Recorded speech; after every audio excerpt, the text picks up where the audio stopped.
악인의 입은 독을 머금고 악하고 남의 상처 주는 말, 남 죽이는 말을 한다 이거죠. 독을 머금었느니라. 우리들은 마음에 하나님의 은혜를 품고 하나님의 사랑을 품고 이웃을 살리는 말을 하는 그런 사람이 되어야 되겠습니다.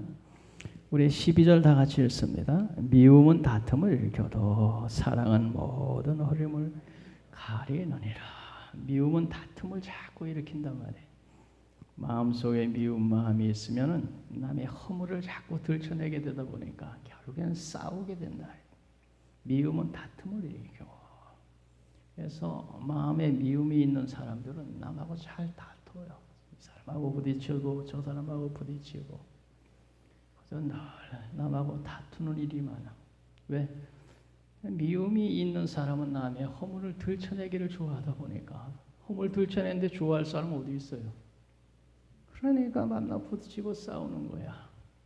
그런데 사랑은 모든 허물을 가리느니라. 사랑에 있는 사람은 남의 허물을 이래 보면 허물이 안 보이는 사람 어디 있겠어요? 이 사람 봐도 허물이 있고 저 사람 봐도 허물이 있고 이 사람 저 사람 허물 없는 사람이 심지어는 자기 자신도 허물이 너무 많다는 걸 알죠. 그런데 그 허물을 보고 말로 까발리는 게 아니고 허물을 덮어주는 거야. 허물을 못 본 채 하는 거라. 그러다 보니까 허물은 덮어주고 좋은 장점은 칭찬해주고 그러다 보니까 남하고 다툴 일이 없죠. 남의 허물이 보이는 촉적이양 그것을 들춰내서 지적을 하고 좋아할 사람 어디 있어요? 그러니까 밤낮 싸우죠. 사랑이 있는 사람은 남의 허물을 봐도 못 본 척하고 허물을 덮어주고 모른 척 해주고 그러다 보니까 싸움이 일어나질 않죠. 그래서 사랑이 있는 사람은 이웃과 다투질 않아요. 베드로전서 4장 8절에 사랑은 허다한 죄를 덮느니라 그렇게 됐어요. 사랑이 있는 사람은 이웃의 허물을 덮어주고 살기 때문에 이웃하고 다투질 않아요. 사랑이 없는 사람일수록 남하고 다툰 일이 많이 있어요. 남하고 시기가 붙는 일이 많이 있어요. 그래서 내가 자주 다툰다면 사랑이 없는 사람이구나. 남의 허물을 덮어주지 못하고 남의 허물을 지적하고 남의 허물을 말하고 어떤 사람은 남의 허물을 저쪽에 가서 옮기고 그러다 보니 안 다툴 수가 없는데 우리는 이웃의 허물을 덮어주는 사랑의 사람이 되어야 되겠습니다. 못 본 채 하고 덮어주고 누가 그 사람의 허물을 얘기하면 그 사람이 혹시 그런 허물이 있을지 몰라도 그 사람은 이런 좋은 아버지 장점을 가진 사람이야. 당신도 알지? 그 사람은 그런 허물이 있는 건 사실이지만 그러나 그 사람은 우리가 갖지 못한 놀라운 장점을 가지고 있죠. 당신도 알잖아. 싸움이 되겠어요? 싸움이 안 되죠. 허물을 덮어줄 줄 아는 그리스도인이 되자 말이죠. 13절 우리 다 같이 읽겠습니다. 명철한 자의 입술에는 지혜가 있어도 지혜 없는 자의 등을 위하여는 채찍이 있느니라. 명철한 자의 입술에는 지혜가 있어도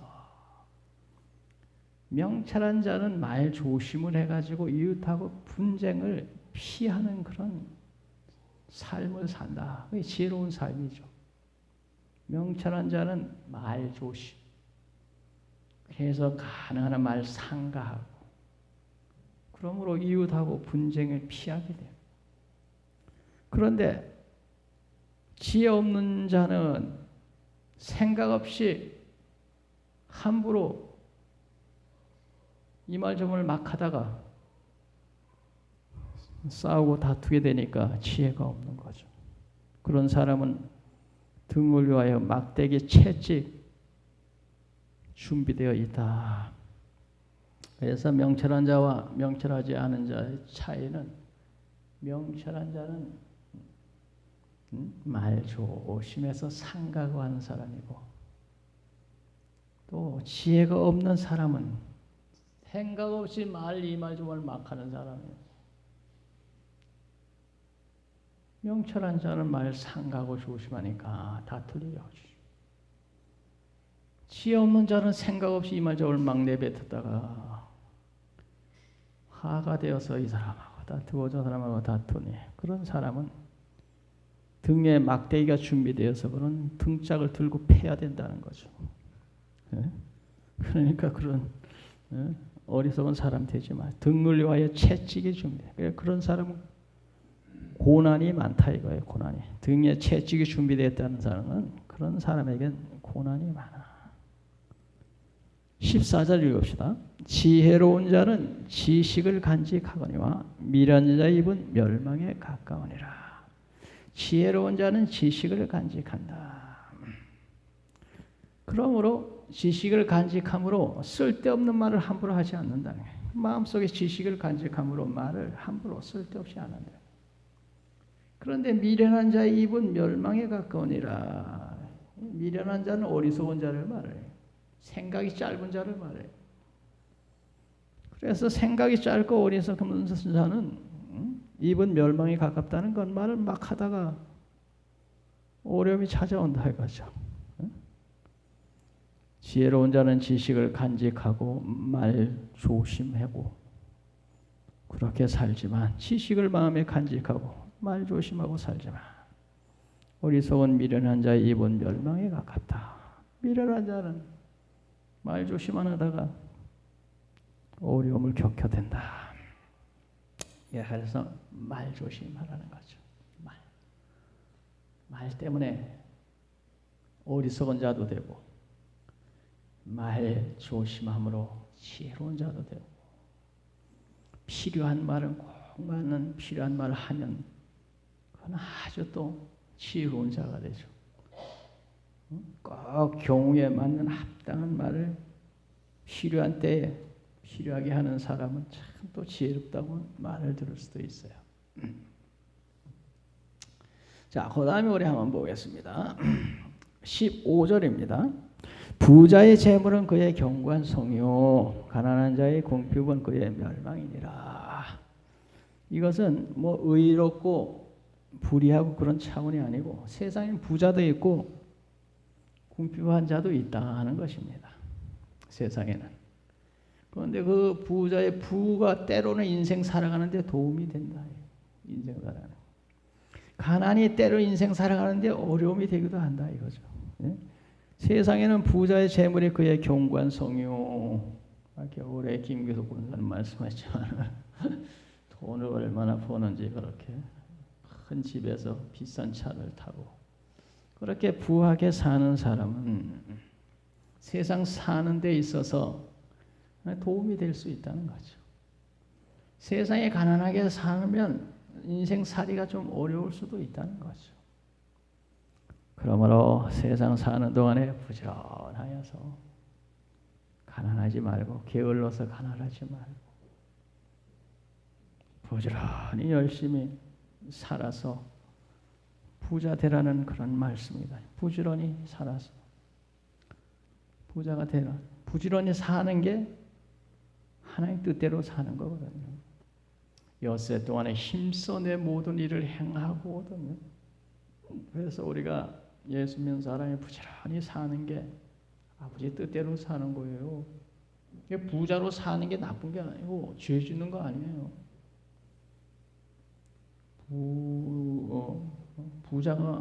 부자는 천국 가기가 낙타가 바늘 끼러 나가는 것만큼 힘들다고 하지만 부 자체가 그거 가졌다고 죄는 아니죠.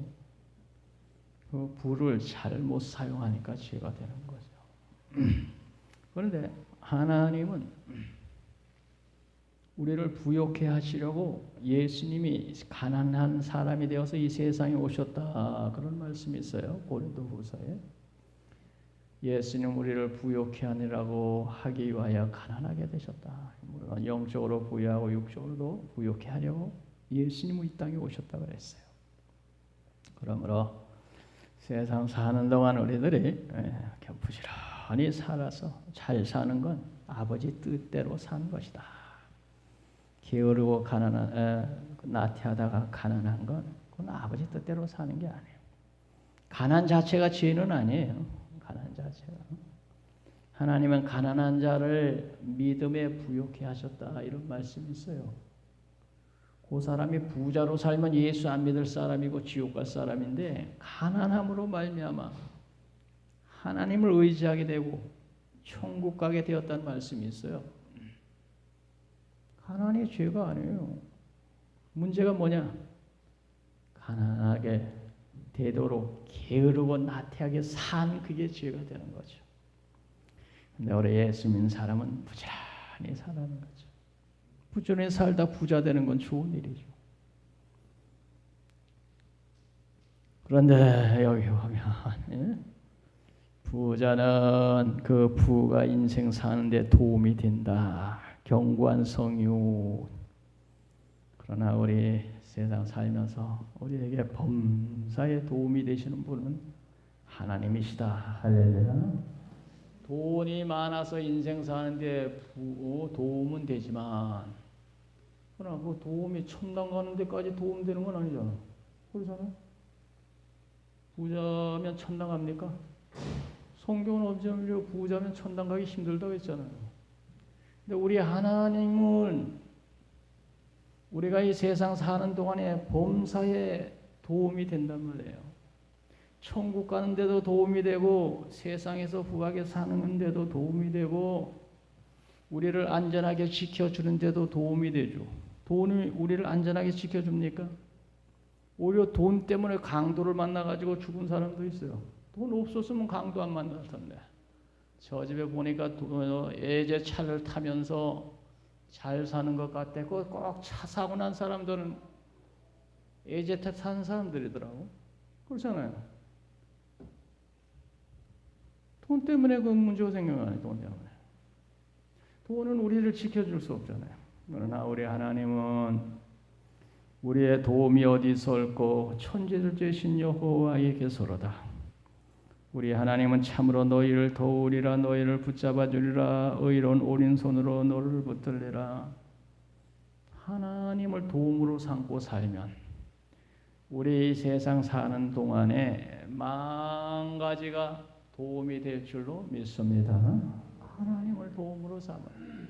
나의 도움이 어디서 올고 천지를 지으신 여호와에게서로다. 하나님을 도움으로 삼는 자는 복이 있도다. 멀질로 도움을 삼지도 말고 이 사람을 도움으로 삼지도 말고 하나님으로 도움을 삼고 살면 범사에 도움이 되고 복이 된다. 할렐루야. 16절 나같이 읽습니다. 부자의 재물은 그의 경관성이요 가난한 자의 궁핍은 그의 멸망이니라. 예. 하나님은 소득에 많고 적음을 중하게 여기지 않고 그 소득을 어떻게 얻었느냐 이게 중요하게 보신다는 말씀이에요. 15절 말씀은 부자의 재물은 그의 견고한 성요 가난한 자의 궁핍은 그의 멸망이니라. 여기가 아니구나.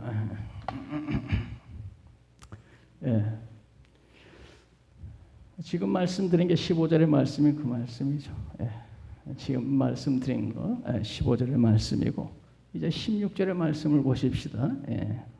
의인의 수고는 생명에 이르고 악인의 소득은 죄에 이르느니라. 의인의 소득은 생명에 이르고 악인의 소득은 죄에 이른다. 자, 의롭게 하나님 말씀 순종하며 열심히 살아서 소득을 얻어서 부자도 되고 그렇습니다. 하나님은 그래서 주의 말씀 순종하며 의롭게 살아서 수고함으로 얻은 재물은 생명에 이르고 그것은 하나님이 기뻐 받으시고 그런 재물을 소유한 자는 지켜주시고 그런 뜻이에요. 그리고 악인의 소득은 죄에 이른다. 악인은 수단 방법 가리지 않고 사람 죽일 수 있으면 죽여서라도 강도질을 해서라도 부자를 대는 이런 사람을 말해요. 그래서 악인의 그런 소득은 죄에 이르러 가지고 결국에는 하나님 심판받고 멸망받는다 이런 얘기예요. 그러니까 소득이 많은 것만 좋은 게 아니에요. 하나님 앞에서는 소득을 어떻게 획득했느냐, 지금의 소득을 어떻게 얻었느냐, 참으로 땀 흘려서 주의 말씀대로 살아서 얻은 소득인가? 아니면 수단 방법 가리지 아니하고 뇌물이든 뭐든 챙길 수 있는 거는 그저 수단 방법 가리지 다 않고 챙겨가지고 큰 집 사고 좋은 차 사고 지금 얻은 소득에 그걸 지금 말해 주는 거 아니에요? 그런데 하나님 앞에서는 적은 소득이라도 의롭게 얻은 것이 귀하다 하는 말씀이 하나님 앞에서. 그것이 생명에 이루고 한 것은 하나님 앞에서는 하나님 말씀 순종에 의롭게 바로 살면서 얻은 소득이 귀하게 하나님은 여기시고 아무리 많은 소득이라도 불의하게 얻은 소득은 하나님이 심판한다 하는 그런 말씀이에요. 심판. 잠언 16장 8절 적은 소득이 공의를 겸하면 많은 소득이 불의를 겸한 것보다 나으니라. 그래서 무조건 부자를 부러워할 필요가 없어요. 그 부자가 불의를 행해가지고 부정축제해가지고 부자가 되었다면 가난한 데 사는 나보다도 못한 사람이에요. 부정축제하며 그렇게 본 그 소득의 장차 심판의 증거가 되는 거예요. 증거. 소득이 적어도 하나님 앞에서 정직하게 바로 얻은 소득이래야 복이 되지. 아무리 많은 소득이라도 불의한 소득은 하나님 앞에 심판받을 때 증거가 된다. 그러므로 하나님 앞에서는 소득이 부자로 사는 것만이 좋은 게 아니다. 하나님 앞에서는 바르게 얻은 소득이 귀한 소득이다. 오늘 우리들은 하나님 앞에서 땀 흘려 일하고 주님 뜻대로 살고 엿새 동안 힘써 일하고 일했자는 주 앞에 나와서 예배드리고 주님 뜻대로 살고 하나님 뜻대로 살아서 얻은 귀한 소득의 주인공들이 되십시다. 자, 그 다음에 17절을 보십시다. 훈계를 지키는 자는 생명길로 행하여도 징계를 버리는 자는 그릇 가느니라. 자, 훈계를 지키는 자는 생명길로 행하여도 징계를 버리는 자는 그릇 간다. 훈계를 지키는 자. 그 훈계라고 하는 것은 바르게 살라고 하는 교훈의 말씀이잖아요. 아버지가 자녀를 훈계한다. 아들 망하라고 훈계하겠어요? 사랑하는 자식 잘 되라고 훈계하는데 그 말을 받지 않으면 그럼 어떻게 하겠다는 거예요? 망할 길로 가겠다는 거 아니에요. 그런데 사랑하는 부모가 자식에게 자식을 사랑해서 자식이 잘 되기를 바라서 야, 공부 열심히 해라. 뭐 젊어서 열심히 해야 나중에 후회 안 해. 부모님이 자식을 사랑해서 이렇게 훈계를 듣고 내가 정신 차리고 지금부터 공부 열심히 해야 되겠구나. 훈계를 받아가지고 그렇게 하면 어떻게 되겠어? 그 자식은 복된 자식 될 거 아니야.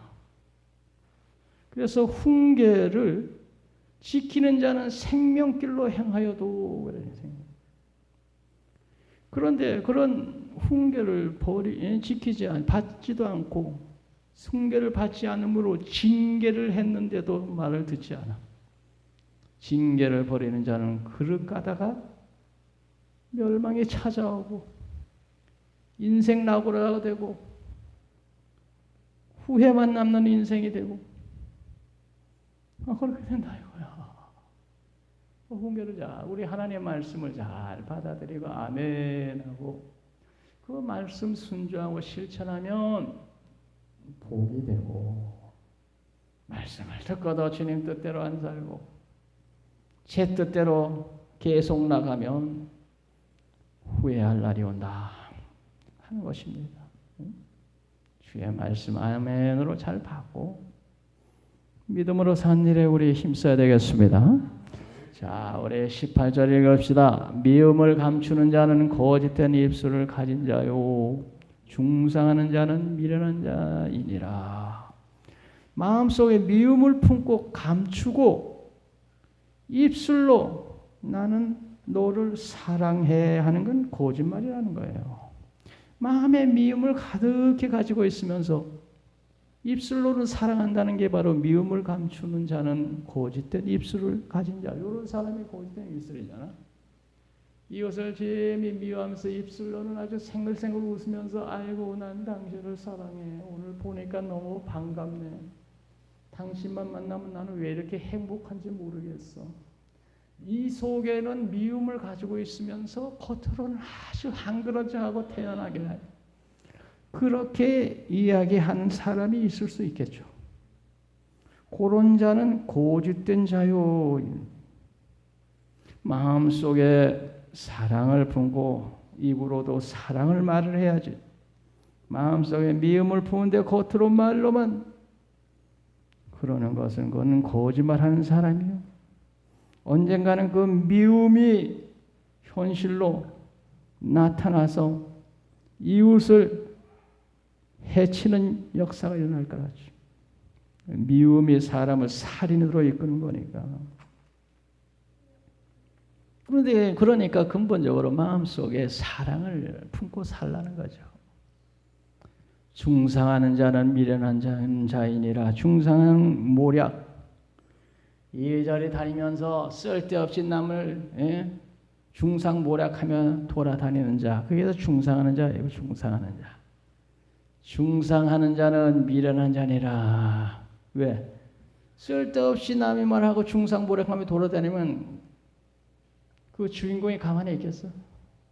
너 나 중상모략하며 돌아다녔다면서? 아 그런 적 없는데.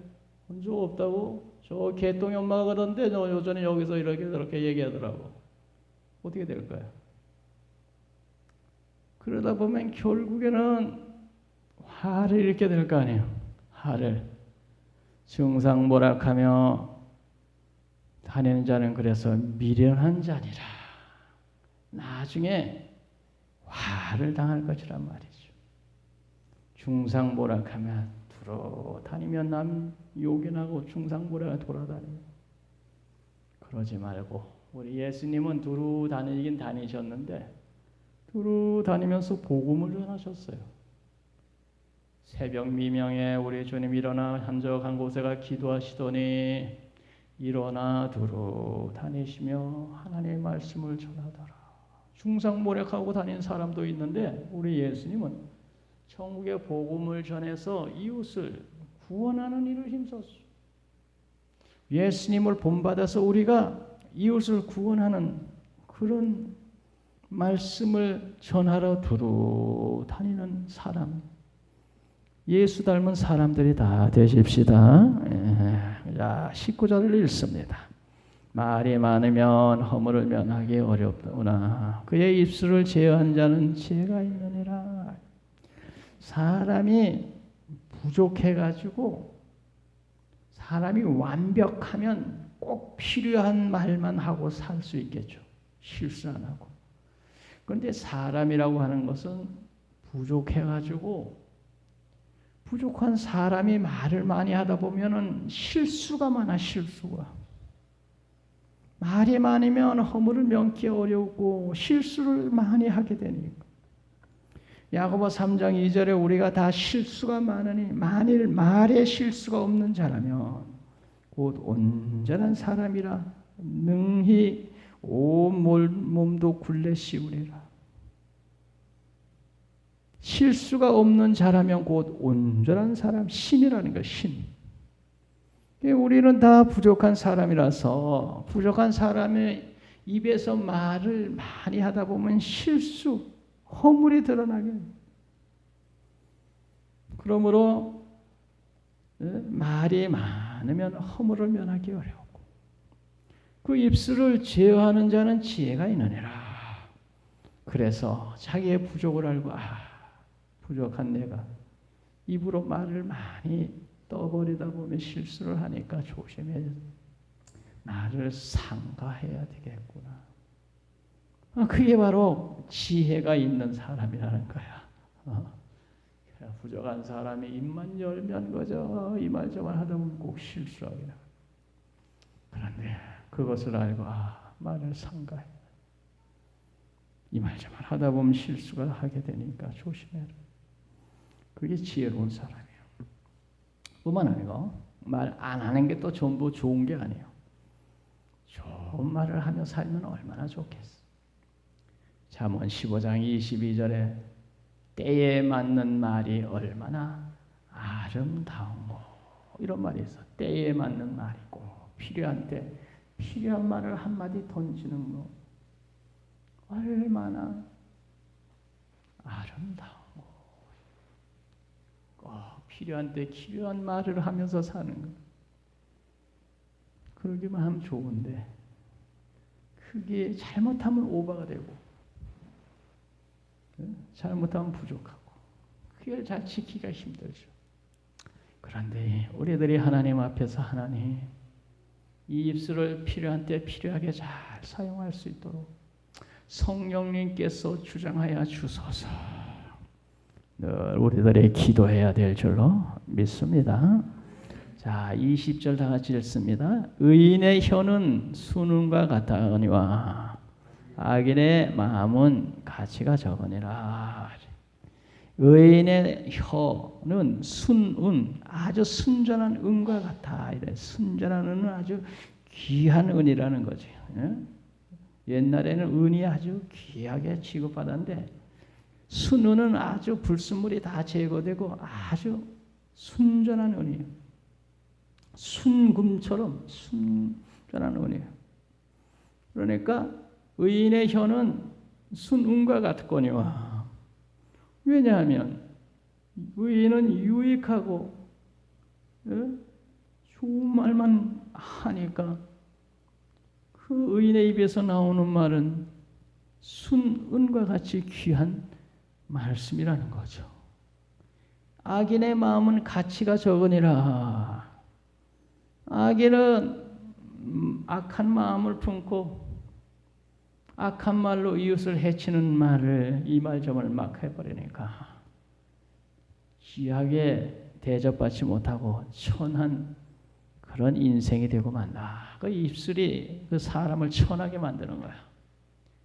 의인은 선하고 의로운 좋은 말을 골라서 함으로 귀하게 여김을 받고 악인은 입에서 악을 품고 악한 말을 입에서 내뱉음으로 이웃 사람들의 상처를 주고 괴롭히고 그러니 그런 사람 누가 귀하다 그러겠어. 그러니 그런 사람은 천하게 여김을 받는다. 천하게. 그런 사람 마음은 가치가 적으니라. 우리들이 그러기 때문에 말 참 조심하기도 하고 잘하기도 해야 되겠고 상가하기도 해야 되겠고 그 말이 사람의 인격까지 좌우하는구나.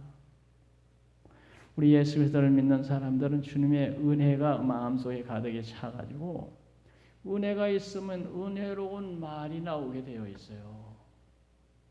은혜로운 말, 부드러운 말, 좋은 말, 하나님께 영광 돌리는 말. 은혜가 있으면 은혜로운 말이 나오는데 마음이 은혜가 떨어지고 강팍해지면 아주 말이 이웃의 상처 주는 날카로운 그런 말들이 막 나오는 거야. 똑같은 말인데도 그냥 이웃의 상처를 주는 날카롭게 콕콕 찌르는 말을. 마음에 은혜가 있으면 그런 말이 안 나오지. 하나님 내 마음에 주님의 은혜를 부어주시고 은혜로운 좋은 말, 이웃을 기쁘게 하고 하나님께 영광 돌리는 그런 말만 하며 살 수 있도록 도와주소서. 우리 기도해야 되겠습니다. 거룩하신 아버지 감사합니다. 아버지 하나님, 우리 심령 속에 은혜의 강을 부어주셔서 은혜로운 말하며 살게